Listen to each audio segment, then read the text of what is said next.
Antkeni erkek менен кыздын ортосунда достук болбойт, урматтуу бир тууганым. Анан эркек менен аял ортосунда достук болбойт, билесиңерби?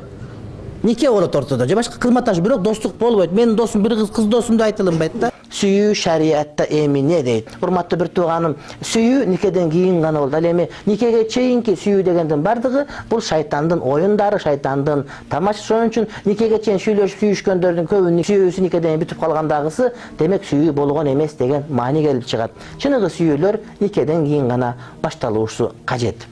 Сүйүү деген эмне? Сүйүү деген жанагы биздин акындар айткандай, сүйүү эмес бетиңден сүйүү деген сүзүп өтүү деңизден.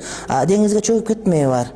Чөгүп кетсе кайра чыкпай калмайы бар. Ошондуктан сүйүү деген сөз кечке эле сүйүү деп шалпылдап айта берип, же болбосо болбогон кызыл открыткаларды бири-бирине бере бергенден же кечинде киного жетелешип баргандан эмес. Сүйүү деген сөз адамдар бирин-бири жактыруу деген сөз. Сүйүү деген сөз бул жашоонун, турмуштун арабасын чогуу тартуу деген сөз. Сүйүүлөр никеден кийин башталат. Никеге чейинки сүйүү бул шайтандын сүйүүсү. Никеге чейинки сүйүү бул алдамчы сүйүү. Никеге чейинки сүйүү бул бирин-бири алдоо деген сөз.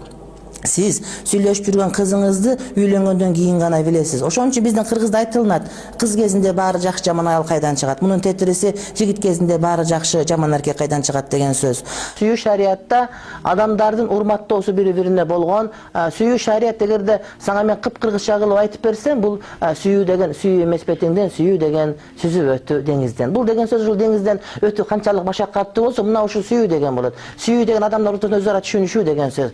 Сүйүү деген алып берип, өбүшүп, парти жетелешип жүрүү эмес, балким сүйүү деген балдарды чоңойтуп, бири-биринин кемчилигин жашырып, жакшысы болсо аны ашырып, жаманы болсо жашырып, адамдар жеңилин колдон, оорун колдон, жеңилин жерден алып, бири-бирине көмөкчү болуп жашонуланта турган болсо, эгерде бири-бирин багымдатка тургузуп, урматтоо менен мамиле кыла турган болсо, анча-мынча кулуктун өзүн жаап жашырып, ошону жакшы адам деп сыпаттай турган болсо, мына ошол сүйүү деп айтсак туура болот. Анан сүйүүбүз түгөнүп калды дегендер, булардын баары туура эмес.